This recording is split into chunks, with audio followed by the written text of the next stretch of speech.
is David Turner, and David has been exhibiting at the Waterfowl Festival here in Easton, Maryland for over 30 years. Awesome, David. You have beautiful work here. Could you tell us about the inspiration for your art?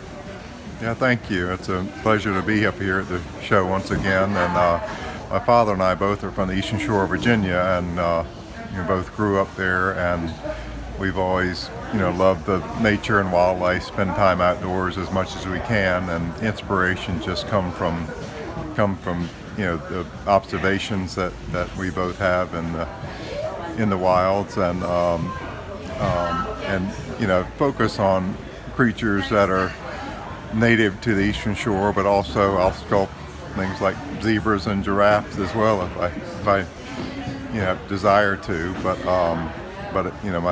some of my specialty pieces may be the red fox or river otters or gray blue herons, and the waterfowl is also a favorite. So when I'm out in the field, you may not be looking for a gray blue heron, but it might be duck hunting, something like that. But then you see these, you get these fleeting glimpses of river otters or herons, and all those glimpses add up to help capture the essence in the clay, and then later to eventually be cast in bronze. And we have our own studio, foundry, and gallery on the Eastern Shore, which we've had that for over 35 years now. And is that where your clay comes from?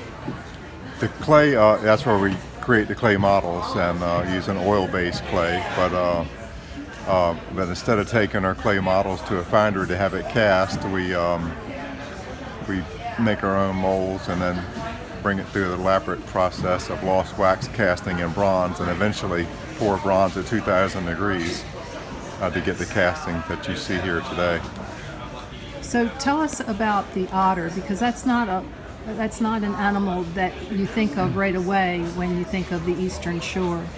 Well, it's interesting. River otters they're here around Easton. They're out on the Eastern Shore. They're out in, I do shows in Colorado, and they even have them as far west as California. But they're very elusive creatures, and I don't get to study otters in the wild for minutes at the time, but I get these fleeting glimpses of river otters, and they have such nice lines, and they're actually playful at times. But I can go to a zoo or an aquarium and see otters in exhibits now. Quite often they have otters that you can see them underwater as well, and so I gather information and reference photos, from those places as well. But it's those fleeting glimpses. I've been crazy about nature and wildlife since I could see, and those fleeting glimpses are kind of tucked away and somewhere in the back of my head, and I kind of pull from those as I sculpt a new sculpture of a river otter. I think of Audubon, that when he did his drawings, he had to take birds and have them stuffed and then put them with the fauna that he was portraying. Is there something in your mind that's going on as well with the atmosphere around the animals?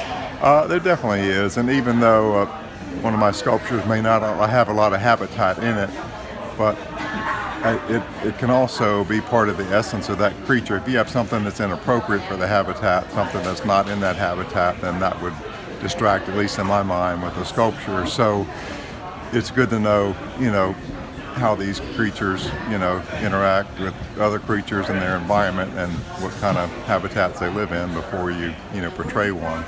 And I'll gather as much reference material as I can. I'll have, if it's a duck sculpture and it's something that I can, have a specimen of, I'll have a frozen duck in the freezer, and that way, if you mount a bird, and I can do taxidermy of birds, but if you mount a bird, that's locked in that position.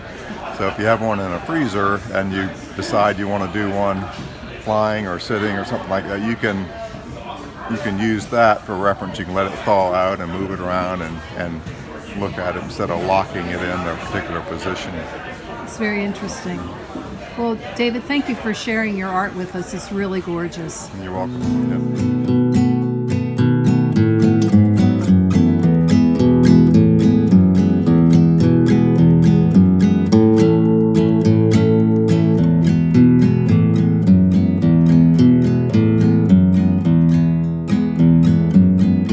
Charlie Hughes, and Charlie is from Cambridge, Maryland. And this is the second time that he has exhibited here in Easton at the Waterfowl Festival. Charlie, you are exhibiting a collection of waterfowl that you have, decoys that you have. Could Correct. you tell us about them, please? The pair of buffleheads right here, those are Harold Hall, an old taxidermist from Cambridge. I just picked them up this summer. The blue goose in the back is a miniature made by Oliver Lawson from Crisfield. The pair of mallards in the front are Dan Brown from Salisbury. The hooded merganser is made by Eddie Dean from Hooper's Island. The red-breasted merganser, that's Gene Travers from Cambridge. The Dave Stavely miniature goose, that is a 1969 from here in Easton. The big group of miniatures here in the center, those are Gary Marshall's from Cambridge, and they were all just made this year. This card holder, that's another Dave Stavely from Easton. The dove is Ron Rue from Cambridge, as well as the 4 miniatures right there in the group. The wood duck and goose are also Oliver Lawson from Crisfield. The Canadian goose and sink box set are also Dave Stavely's from Easton. The 3 full-size on the end are also Gene Travers from Cambridge. And the wood ducks in the knothole are Charles Berry from Salisbury. Charlie, we were just talking to John Sullivan about sinkholes, sink boxes. I'm sorry, not sinkholes. Could you tell us about a sink box? Basically, it's just a box that they would go lay out in the bay or river, wherever, and they'd go take it and put all your lead decoys on top of it, so that way it would sink down level with the water and the ducks would never really even know you were there. Wow, that's incredible. Okay, so tell us how you started collecting your beautiful collection of waterfowl. I guess when I was, 5 or 6 years old, Dad just started taking me to the decoy shows because he always had a couple of decoys in the house, and then once he started taking me, I started getting a liking for them, and then I just started buying them on my own. Have you ever thought about carving yourself? I thought about it when I was younger, but after I saw my artistic abilities, I said, no, thank you. So you come here to share, and do people talk to you about the waterfowl? They ask who made them, and how did I get them, and how long have I had them, and how many do you have, and they compliment, like the one here with the fish. They all say they like the one with the fish in the mouth. That's unusual, isn't it? And where do you find your decoys? Either online, by word of mouth, going to decoy shows. Those are the 3 main ways I find them. And do you have one that's your favorite? I do, but it's not with me. My favorite at home would have to be a Charlie Bryan bufflehead. It's one of 13. It was made back in 1962. Wow. So how do you know that it's only one of 13? I got it from Ronnie Newcomb, and he knew there weren't very many of them. And I talked to Alan Bryan here last year, and he said that he had another one, and it was a rig made for a man in St. Michael's where he lives, and it was only he only had 13 in his rig. Oh, that's so awesome. Isn't that exciting for you to know that you only have one of 13 of something in the world? And I've only ever seen 2 other ones, so I don't know where the rest of them are. And then one day maybe you can bring that collection, you'll find the others and be able to bring that collection here to Easton to show off to people. I hope so. That's awesome. Thanks so much. No problem. Hi, this is Colin McNair, and Colin is an exhibitor here in Easton at the Waterfowl Festival.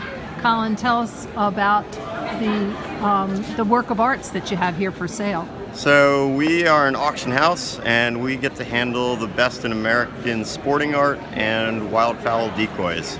So here we have a whole array of contemporary and antique decoys, along with some sporting art by artists such as Percival Leonard Rousseau and Bob Kuhn. And they'll all be coming up in an auction in February down in Charleston, South Carolina at the Southeastern Wildlife Expo. And we'll have a catalog of usually about 300 items that we'll sell in one day down there. And it's a tremendous sporting art and decoy event. And Colin, you grew up in the eastern shore of Virginia, and you were just telling me that you were neighbors with artists who's exhibiting here at the Waterfowl Festival. Yeah, so growing up on the eastern shore of Virginia, my father is a decoy carver and artist, and David Turner is a family friend of ours. And I was actually just fishing in the creek outside of his house when I'm visiting my parents the other day. So this is a hometown show for me, and coming my entire life. Thank you, Colin, for bringing such beautiful art to our shores. My pleasure. Hi, this is Rachel Levin, and she is with the Federal Duck Stamp Program. Rachel, tell us about this wonderful art in front of us. Well, thank you for asking. This is our Federal Junior Duck Stamp art, and all of this art was done by children in kindergarten through 12th grade. The Junior Duck Stamp program is a conservation and arts program, so kids learn about waterfowl and wetlands and the importance of conservation. And as a term paper, after they have learned and done their observation, they do a painting of a duck or a goose. We have about 25,000 students who participate each year in the art competition. Each state has an art contest. And what we're looking at here are the best of show from each state. These were judged in a national art competition, and a winner was chosen, and that winner is made into the Junior Duck Stamp. And the Junior Duck Stamp raises money for the Conservation Education Program. And where do these stamps appear? These stamps, we in the Duck Stamp office, we sell these, and many of our national wildlife refuges also sell them, and other folks, to raise awareness of the Junior Duck Stamp program, of conservation education, and to help support our next generation of wildlife conservationists and wildlife artists. That's wonderful. Thank you so much, Rachel. Thank you.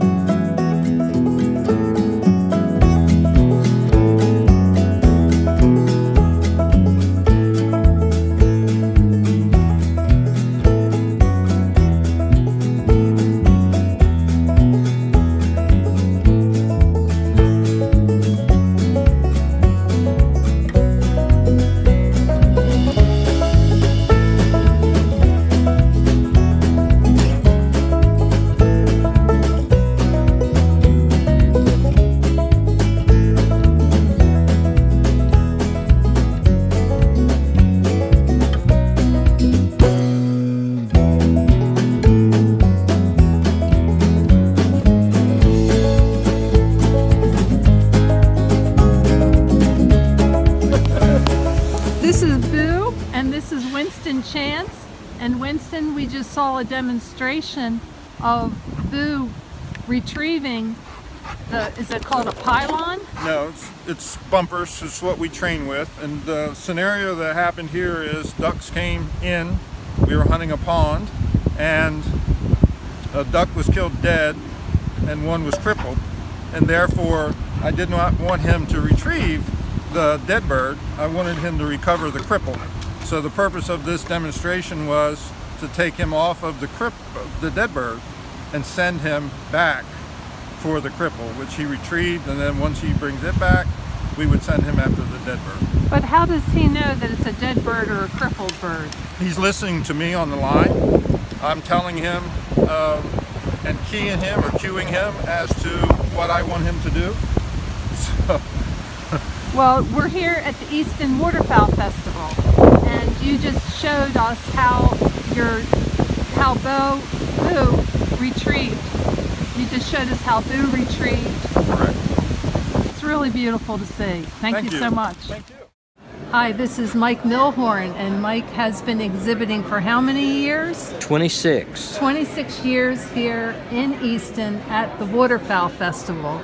Mike, tell us about Brett, your friend and illustrator and artist.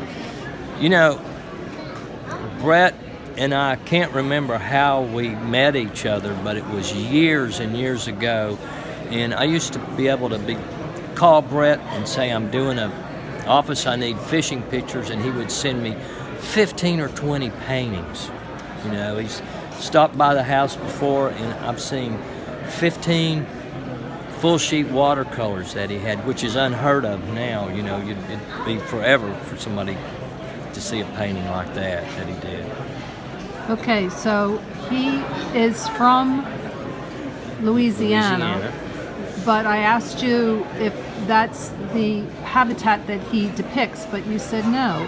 Where does he do his painting? He travels all over. He has a home in Montana. He does a lot of western fishing scenes, and he and I've been to Alaska several times, and Florida. So he covers everything. That's one thing that makes him so popular, because people from all over come and say, "Oh, it looks just like where I'm hunting," and they'll be in Jersey or they'll be in South Carolina. So he's got it covered. Well, thank you for bringing his art to the Waterfowl Festival here in Easton. This is Nancy Tankersley, and Nancy is an exhibitor here in Easton at the Waterfowl Festival. Nancy, you were born at the Naval Hospital in Bethesda. That's correct. And then you decided, after a long career with your dad in the Navy and your husband in the Navy, to settle down in Maryland. We did. Most of my relatives are from Maryland, and I spent a lot of my growing up on the Chesapeake Bay, and it just, many reasons, seemed like a logical place to settle. And now you have an art studio in Easton. Yes, Where you give classes and where you also paint. that's correct. Tell us about your painting. What turns you on the most about the Chesapeake Bay? Oh, there's so many things. For me, I've always been a figurative painter. I started out as a portrait artist, and then I went into painting figures, doing various things. My most enduring interest, I think, has been painting people doing what they do in everyday life, working, playing, just walking down the street.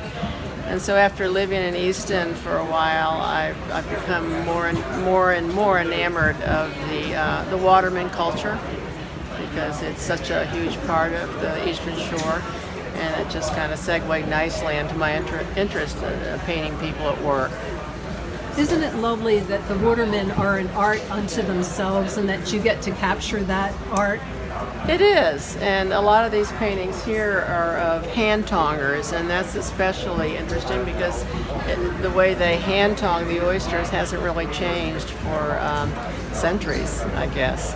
And it's very, very rhythmic and almost ballet-like in the movements that you see the tongers employing. I'm sure they wouldn't like to be called ballerinas, but it is kind of a choreographed motion that has a lot of grace and interest in it. So I find it endlessly fascinating. And then the light that comes on the Chesapeake Bay, particularly at the end of the day, that pink aura, that's just so exquisite. It's beautiful. It's truly beautiful, and I love being here. Most of these paintings are done in the morning, and that's another magical time. The sun rises in the east. But, yeah. Nancy, thank you for sharing your art with us. It's really exquisite. Thank you so much. I enjoyed it. Hi, this is Chris Maynard, and Chris is a exhibitor here at the Waterfowl Festival in Easton, Maryland. Chris, could you tell us about your art, please? Yes, I only use feathers. And what you see are the natural feathers, the natural colors, and they are backed. So it's a little bit of deception because all you see is the feathers, but they're stable. They are backed. What does backed mean? It means I did a lot of research on how to stabilize these feathers, talking to mechanical engineers, chemical engineers, sculptors, all sorts of people, the chemists, to figure out what kind of glues to use that would be stable over hundreds of years, that wouldn't affect the feathers. Oh, how beautiful. So you have kept the feathers intact in a natural sense as much as you can. Exactly. Lovely. Yes. Now, And how did you come upon your art? Would you call it feather art? I don't like calling it feather art. We say that I carve intricate art out of feathers. You carve intricate art Out of feathers. out of yes. feathers. So when I carve a feather, I'll talk to somebody and say I carve feathers, and they almost always go, well, what do you carve them out of? Well, I carve the actual feathers themselves. Who taught you this art? Myself. You did? Yeah. But my mother was a professional artist. Oh, lovely. that. So I'm sorry I interrupted you. So you carve the feathers. Carve the feathers and use a little scalpel. My father was a surgeon, an eye surgeon, so I used some of his kind of tools. My mother was a professional artist, so it kind of all makes sense. I had a different career until 10 years ago when I started my new career, so I kind of feel like a little kid, pretty excited about this new direction of mine. And you're from the Northwest, you said? Northwestern U.S., yes.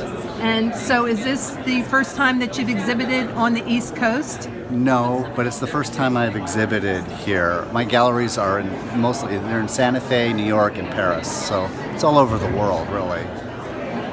That's awesome. Is there an inspiration that you draw from for your art? That's a good question. Is there an inspiration? I have a lot of inspirations. One is movement, because, well, feathers are on these birds that fly, and most of us long to fly, but we can't. We can maybe do it in our dreams, but that's about it. So they become symbols for us, for flight, for escape, for getting from here to there, for success, for hope, all sorts of things, for all cultures all over the world. I don't know if I'm answering your question, but I think you're answering it very well. I think that your feathers are hopeful, and the inspiration that we get from them is truly beautiful. so that's one source of inspiration. And another is the movement of the birds themselves. And since I long to fly, and I can't, really kind of the closest I come to it is dancing. So I'll turn the music on in my studio and start dancing around. And sometimes just for like a split second, I feel like I'm a little bit weightless. Well, thank you for bringing such beautiful art to the shores of the Chesapeake Bay. Thank you. Hi, Ken. How you doing? Ken, this is Ken Newman at the Waterfowl Festival in Easton, Maryland. And Ken, you drove how many miles to get here? It's about 2,500 miles one way. 2,500 miles from Cambridge, Idaho. And you packed all of your sculptures, all of these beautiful sculptures in your van, car, or what? Trailer. Trailer. Well, tell us about your work. Well, my work is evolved from primarily a wood sculptor to bronze and wood. The main thing I can say about my work is it is based off of a narrative. Everything has a story. I don't use photography to compose the piece. It is based off of building the story and a posture that expresses the story or the theme I want to portray. So I was just looking at your rats, the sculpture of your rats, and you have a story about the rat race that they're in. Yeah, it is a great metaphor for man in that the competitive edge, and it exists in nature. Can the lead rat maintain his focus as 2 and 3 jockey for position around him? And the kangaroo rat is a great sculptural entity in that it has a conical shaped head, great long legs, powerful long hind legs, and a very furry long tail. And is there a certain animal that you particularly like to sculpt? Probably the next one on my sculpting table. So it's always something out there that you choose to chase, something that's new, unique. Do you sculpt first in wood and then take it to bronze? How do you create your forms? No, the woods are always completely one of a kind, so they're a separate entity, and basically I start most pieces with just abstract thumbnail sketch of the form I'm wanting to use in the story, and build from there. So the story is starting in your head then, this narrative, before the sculptured piece becomes reality, is that correct? Yes, and it can sit there for years. Wow. Formulating. Well, for instance, this horse behind you here, How long did it take you to formulate that piece? Well, it evolved over about 3 years of research, sharing stories and inspirations, and then reading and researching some Native American culture and their stories and their plight. And through that research and the understandings, and some personal experiences, I came up with a concept for this piece. And one of the main influences was actually, we do 32,000 miles a year traveling, promoting my art. And one of the times crossing a reservation land in the Southwest, I came over a rise on a 2-lane highway, and a boy was riding at full gallop, bareback, his horse. And right next to the highway, as I was probably doing about 60 miles an hour, he was going as hard as he could. And to see that from probably a boy about 12, 14 years old was something that you can never forget. And that was I pulled that in and some other of historical events, and to understand that the freedom that the Native American culture knew far before we ever wrote our Constitution, our freedom. Well, thank you so much for sharing such a beautiful image, not only in words, but in the sculpture that's portrayed behind you. Thank you for the opportunity.